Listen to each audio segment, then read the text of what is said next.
What's going on, everybody in YouTube? Dewey Davenport here at the Deweydrome. Oh, man, it's actually June 7th, 2024, and I got a couple friends here. You know, I haven't put out a lot of videos, but I tell you what, we got a action-packed video today, and we're going to change it up just a little bit because we always talk about barnstorming, antique airplanes. There is a really cool airplane here, and we can't like just show you right away, so I'm gonna creep on over. Look at this lazy barnstormer over here. Guess who it is? It is Andrew King, and he has a Great Lakes biplane. He's ferrying from California to New York. Hey, wake up, Andrew. Showtime. It's showtime, right? So let's do a little walk around with Andrew. He's going to talk about the history of this Great Lakes biplane. It is really, really cool. He's learned a lot since he's been flying it around for what, 4 days? 4 days, yep. So, Andrew, how you doing? Good, Dewey, good. Good to be here again. And again and again. Chapter 22 or whatever it is. Yes. Well, if you guys haven't read, AOPA did a really nice article on Andrew and I's relationship with barnstorming and antique airplanes. We're actually really good friends, and that's it. That's it, and that's it. We've had some really weird people calling us, but yeah, we barnstorm. We're keeping history alive. Andrew's been ferrying airplanes. If you read his stories, how many times have you been coast to coast? I don't really know, 10, 12 times in biplanes, probably something like that. It's been more than that. 2 years ago, I flew a PT-22. He flew a Great Lakes. I picked up the airplane in Houston, and he was in, I believe, Austin. San Antonio, I think. San Antonio, yeah. And we flew it out to Sacramento. It took us 4 days, but this is a Great Lakes. Tell them a little bit about this airplane, okay? All right. It's a Great Lakes sport trainer. This one was a 2T1E. The last letter was the engine designation, I think, mainly. But it was designed in 1929. The Great Lakes Aircraft Company was a pretty big company in Cleveland, Ohio. In the late 20s, they built military airplanes. They built great big torpedo bombers, big single-engine biplane torpedo bombers. They decided to get into the general aviation market, the sport aviation market. This was the result of it. I think they had a team of designers that worked on it. The factory test pilot was a guy named Charlie Myers, who was a pretty well-known pilot at the time. But the most biplanes in 1929 were big Travel Air Waco size biplanes, and they decided they were going to try to build a smaller, less expensive, lower powered, simpler airplane, and also wanted something that was kind of sprightly and could do loops and rolls and things, and so this design was the result. And they started building them in 1929. The first ones had an 85 horsepower Cirrus 4-cylinder inline engine in them, an upright 4-cylinder engine in them. They built those for a while, then they upgraded to, I think it was a 95 horsepower inverted Cirrus that had the cylinders pointing down in the front, so it had a narrow snout on it. They became very well known, had a very good reputation for aerobatics. They even did a little bit of air racing. They were fast for a small biplane like this, and they built about 260 of them from about 1929 to 1931 or 32. This one was built in 1931. And it has some interesting history. It was owned by Claude Ryan when it was brand new. Claude Ryan had a flying school in San Diego and had 5 or 6, I think, of these. And this was one of them. And we have found pictures of it. We'll put pictures in the video. We found pictures of it in 1931 when it was new, flying over San Diego with some of the other Great Lakes from the Ryan school.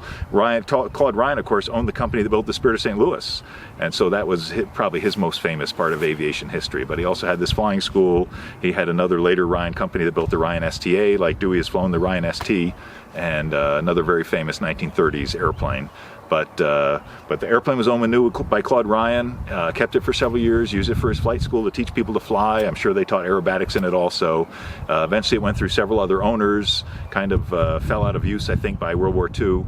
In 1960, it was bought by a guy named Harold Cryer, and old guys will know that name. Harold Cryer was a very, very famous airshow pilot in the 1960s, and he made his name on an airplane identical to this, not this one, but an airplane identical to this. I'm not sure why he bought this one, maybe for a spare airplane, but he converted it into kind of an airshow machine. They put this big 165 horsepower Warner radial engine on it, rounded out the fuselage and made it more streamlined. Probably put an inverted fuel system in it, but kind of made an air show airplane out of it. And he didn't keep it very long. He sold it to a guy named Charlie Hilliard. And Charlie Hilliard was another very well-known 1960s, 1970s, even 1980s aerobatic pilot, was very big in EAA. In Oshkosh, and was part of the Eagles aerobatic team eventually, but this was one of the first airplanes that Charlie Hilliard had that he did air shows in. And so the N number is 108CH for Charlie Hilliard. The original N number was 11318, was the original N number in 1929. But Charlie Hilliard air showed it for a while. Eventually, more powerful airplanes that were better for doing aerobatics and air shows came along. The Great Lakes kind of fell out of favor in the late 60s, early 70s, and then people started using pit specials and stuff like that. And so this airplane, again, kind of fell into disrepair. It was restored in Florida about 15 years ago to the current colors and exact configuration and things. And the guy in Florida flew it for a while, and then he sold it to a guy in California, in San Carlos, California, who had it for, I think, the last 12 years. And that guy and his wife, they were low-time pilots, but they got checked out on a Piper Clipper, flew it for a while, and then they both got checked out. Him and his wife both flew this airplane for 300 hours over the last 12 years. And then they decided they wanted to sail around the world in a yacht, so they're selling all their airplanes. They bought a big yacht, they're going to sail around the world. And the guy that I know in New York bought this airplane from them and sent me out to San Carlos, California to bring it back to New York. And so I started on Monday morning. The first day I made it to Kingman, Arizona. The second day I made it to Moriarty, New Mexico. The third day I made it to Chanute, Kansas. And then the fourth day I made it here. And I haven't added up the miles. I'm sure it's well over 2,000 miles that I've done so far. It's been very well behaved. It's only taken 3 quarts of oil and 4 days of flying, which is very amazing. Engine run good, temperatures and pressures, everything stayed good. It seems like it's a really good running engine. The airplane flies very well. We were worried about how it would handle a crosswind, but I landed in Gallup, New Mexico with a 60-degree crosswind, 14 gusting to 24, handled it fine. So it's turned out to be a really good airplane, and we can get a little closer to it and look at some more detailed stuff. I'm going to step into video here. I'm just going to ask some questions, let Andrew talk, but most important, what engine is on this aircraft? This is a 165 horsepower Warner radial engine, 7-cylinder engine. I think it's 499 cubic inches, I believe, is the cubic inches displacement on it. They built them, these early ones were 110 horsepower, 125s, 145s.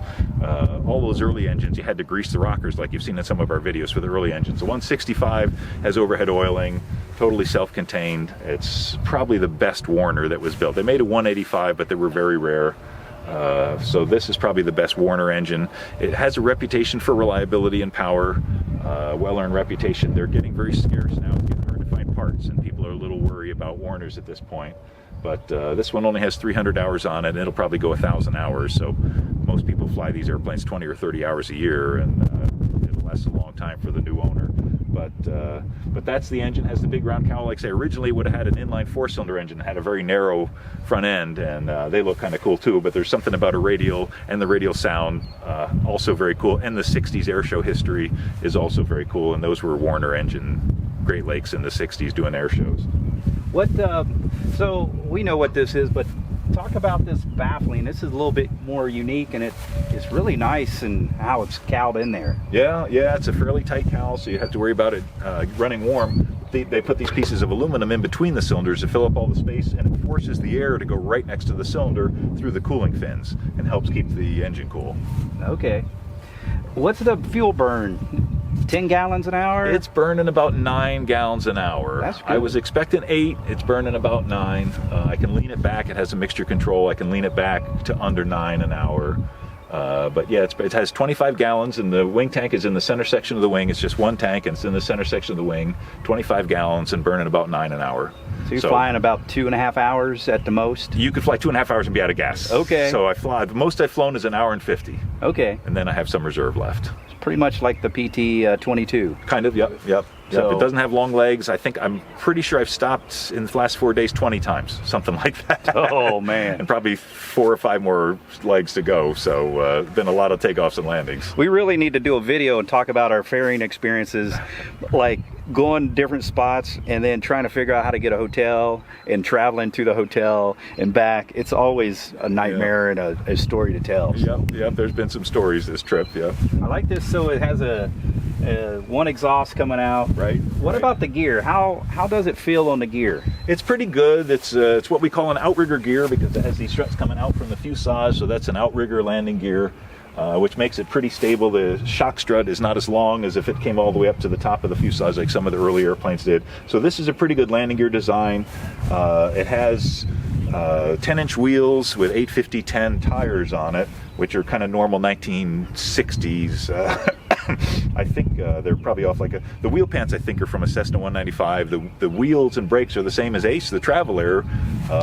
They have the expander tube brakes on them, which has a big round bladder with little pucks all around it, and you push on the pedal and the hydraulic fluid goes into the bladder and pushes all the little pucks out against the drum. So it's kind of an antique-y brake, but the brakes don't work that well, which is good on an airplane like this. You don't want them to work too well because you can put yourself on your nose. So talking about flying characteristics, how does it fly compared to a Booker or even a Pitts? The Booker's the king of the hill, of course, okay, as far as flying quality, as far as a nice flying airplane. The Booker was a 1934 design, so a few years later they knew a little bit more about how to make it fly better. So the Booker flies better than the Great Lakes, but the Great Lakes flies very nice. So the Booker is kind of, as I say, the king of the hill. Out of the 166 types I've flown, the Booker is the best of the bunch. But the Great Lakes, for an American biplane, is very near the top. You know, this and the Waco QCF2 are kind of the two that I would put at the top of the list of American biplanes. And it's pretty easy to land with the radial engine and the rounded out fuselage. It's a little more blind than it would have been when it was new, but it tracks pretty straight, steers pretty well, and so it's not a hard airplane to fly. Okay. Well, let's go look at the wings and the aileron connections. And the wings are interesting. If you go on the side here and kind of look this way at the wings, okay, the very first, I think the first 4 Great Lakes had normal wings in the sense that both the top wing and the bottom wing were straight. The leading edges went straight across, but they had problems with them being tail heavy. So the top wing, you'll notice now, is swept back. The wingtips are further back than the center. The bottom wings are still straight, but the top wing is swept back, and that was for CG purposes, so they wouldn't be so tail heavy. So the first 4 had straight wings. There's no straight wing Great Lakes left, none of the 4. But then they modified it to this, and it's interesting because the Pitt Special, Curtis Pitts, I guarantee knew about Great Lakes. And the Pitt Special has the same kind of wing platform. The top wing is swept back, the bottom wing is straight. And so I think Curtis Pitts borrowed a little bit from the Great Lakes as far as that part of his design. And the swept back wing makes it a little more stable directionally and also makes it snap roll better. Okay. So there is a little advantage to the swept back wing. So have you done aerobatics in Great Lakes? You know, quite a bit of aerobatics? I have. It's been a while. This one I've rolled a few times during the trip just for the fun of it. But I've done snap rolls and loops and rolls in Great Lakes, and it's a fun airplane. It's a very fun airplane. I've noticed there's only ailerons on the bottom wing. Are some modified for ailerons? In the 60s, when they were doing air shows, they put ailerons on the top wing and they put a little strut that connected them. So yeah, okay. The 60s. And I think the brand new, Great Lakes, they thought it was such a good airplane. In the 1970s, a guy in Oklahoma bought the production rights and put them back into production and built like another 100 of them in Oklahoma in the 70s. And then they went out of business, but within the last 5 or 6 years, the new Waco company in Michigan bought the rights, and you can buy a brand new Great Lakes today. Yeah. So that says something about how good an airplane it was. The modern ones have the 4-cylinder flat 4 Lycomings in them, like the one that I flew when we went on the trip. Yeah, 2 years ago when we flew out to California, his had a Lycoming on it. Yep. And I believe a 1976 Great Lakes. Yep. And it looked just like this. I mean, I thought it was a 1930s airplane. Yep. Yeah, I see you have a Scott's 3200 tail wheel. Right, originally, of course, would have had a tail skid on the back. Okay. And they probably didn't have brakes even in the very first ones and had a tail skid on the back. The early Great Lakes had a different shaped tail, which I actually liked the shape of the tail better, but they were smaller tails, and I think they had trouble with spin, so they made the vertical tails of the fin and the rudder bigger on the 2T1Es. Like this one. And the original Great Lakes had aluminum tails. The structure of the tail surfaces was all aluminum. I don't know if this one has the aluminum ones. When it was restored 15 or 20 years ago, they may have put the steel ones on because they're stronger. Okay. So I kind of suspect it has the steel tails on it at this point. Well, let's take a quick look at the tail. up close. The Great Lakes logo. I think it's a naked woman with wings, but I'm not sure. No, she's wearing a helmet and goggles, but Tommy's getting in close now. He heard that. Tommy's coming in close now. On top of the world, standing on top of the world. Yeah. Yeah, Great Lakes Aircraft Company. So, and then of course the N number, NC 108 Charlie Hotel, I missed the word anyways, 108CH for Charlie Hilliard, who flew it in the 1960s. Man, it's built very sturdy. Double flying wires here on the stabs. I said, it's a kind of a big tail wheel assembly, but I think they're stressed for like 9 Gs. I think you can pull 9 Gs in it. I wouldn't do that, but I think you could. In the 1930s, there were the main competitor to the Great Lakes was the Fleet. Now, we've done Fleet videos also. I've had a Fleet here. The Fleet and the Great Lakes became the two big competitors for the kind of the small biplane market. And there were two main pilots that were known. Paul Mantz, who was a famous movie pilot, was a Fleet pilot. He was a Fleet guy through and through. Then there was a guy named Tex Rankin from Oregon, I think he was, who was a Great Lakes guy. And Tex Rankin and Paul Mantz tried to outdo each other. One of the big things was, in that time, was the outside loop. And it wasn't done until 1927. Jimmy Doolittle did it in 1927. And people had thought that, you know, if you did that, you could blow up your brain or your blood vessels would burst. Anyways, Jimmy Doolittle finally did it in 1927. If you watch the movie The Great Waldo Pepper, it's a big deal in the movie The Great Waldo Pepper doing the outside loop. So Tex Rankin and Paul Mantz. I thought Ernst Kessler did that. Yeah, it was Ernst Kessler in Waldo Pepper last week in Kansas City. But, yeah, that's right. Yeah, right. But so they wanted to set records for consecutive outside loops. So Paul Mantz would go out and do 13 outside loops in a row. So Tex Rankin would go out in his Great Lakes and do 20 outside loops. And eventually Paul Mantz did 46 outside loops in a row.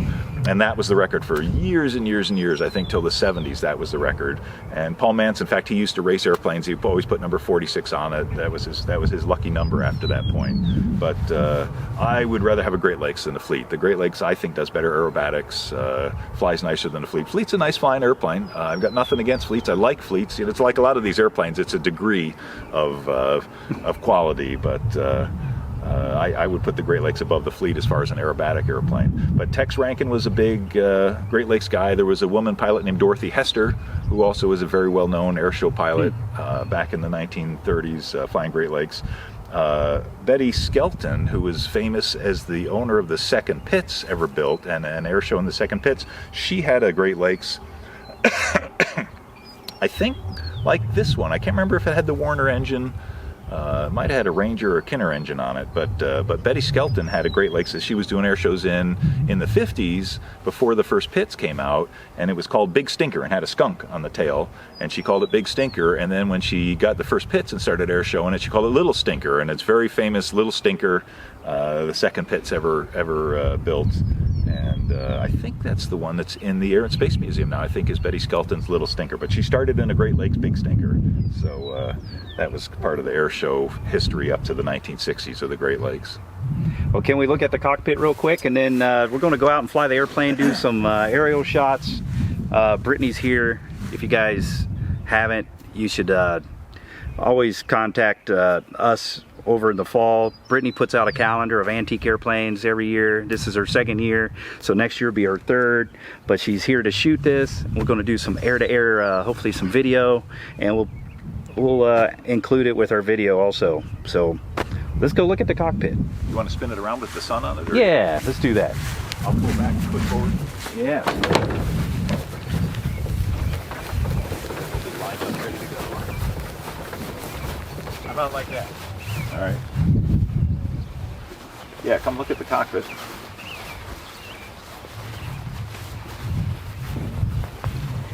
You want him to stand on that side? Yeah, I think so, yeah. This is the map that I'm using to fly cross country. You'll notice there's no GPS in here. There's a map and a compass. That's how we get places in 1931. It's been updated a little bit. You see we've got radios on the right-hand side. Most of the instruments are modern instruments. This tachometer is a 1931 issue tachometer. That's a very cool Pioneer tachometer. You can see the fancy needle on it and the font of the letters and stuff. This kind of looks old, but I'm not sure that it is. But everything else is probably World War II era, so not modern, but probably World War II era. You got throttle and mixture on this side. This one has a trim wheel on it where you rotate the whole wheel and it moves the front of the stabilizer up and down. I think the original ones had a lever and push rods on the left side where you pushed a button and moved the lever up and down for trim. Control stick is normal in the middle. Rudder pedals on the floor. You can see there's toe brake pedals on top of the rudder pedals. That's been added. Originally either didn't have brakes or probably had heel brakes. And then fuel shutoff is on the right. It has an ignition retard. The Warners tend to kick back, so you actually retard the ignition when you're starting it. Carb heat lever, and the primer is on the right-hand side. So it's a pretty normal stock cockpit for an aircraft of that era.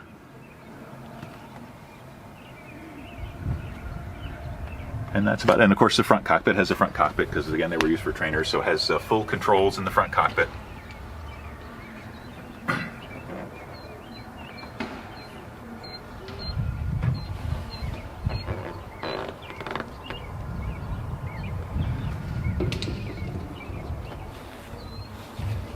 And that's about it. Like I say, gas tank in the top wing, 25 gallons in the top wing. You can see the fuel gauge hanging down from the bottom of the wing there. Has a cork on the top of it.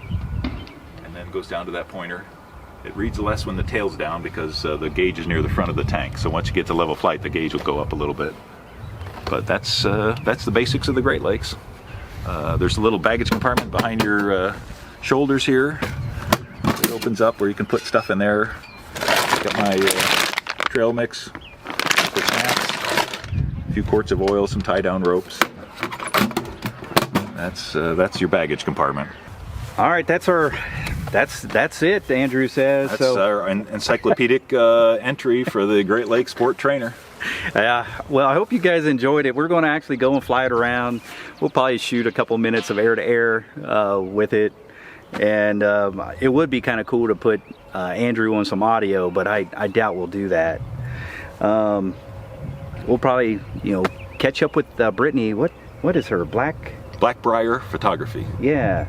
On Instagram and Facebook. Blackbriar Photography. All one word. Yeah. Blackbriar is all one word.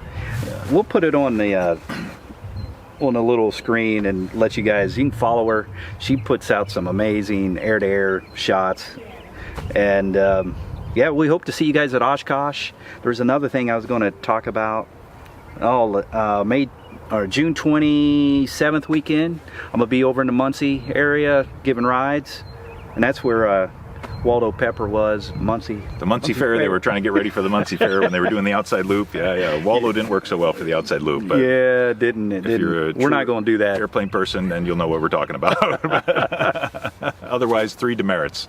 Yeah. For all of you. Well, thanks, Andrew. I hope you guys enjoyed this Great Lakes. Only you airplane geeks are going to enjoy videos like this. You can see Andrew and I, we've never really put out any videos that's going to hurt GA, General Aviation, and we really we put stuff out that hopefully it keeps some history and keeps some interest that likes antiques and just fun things. We're not jumping out airplanes and crashing them on purpose. Either or. Yeah, so. Although we have both jumped out of airplanes, but. Yeah. Hope you guys liked our stuff, and I really appreciate it. We'll see you at Oshkosh, and until then, blue skies.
Hi, baby girl. You want me? I'll hold her. I'll try to hold her. Bye-bye. Bye-bye.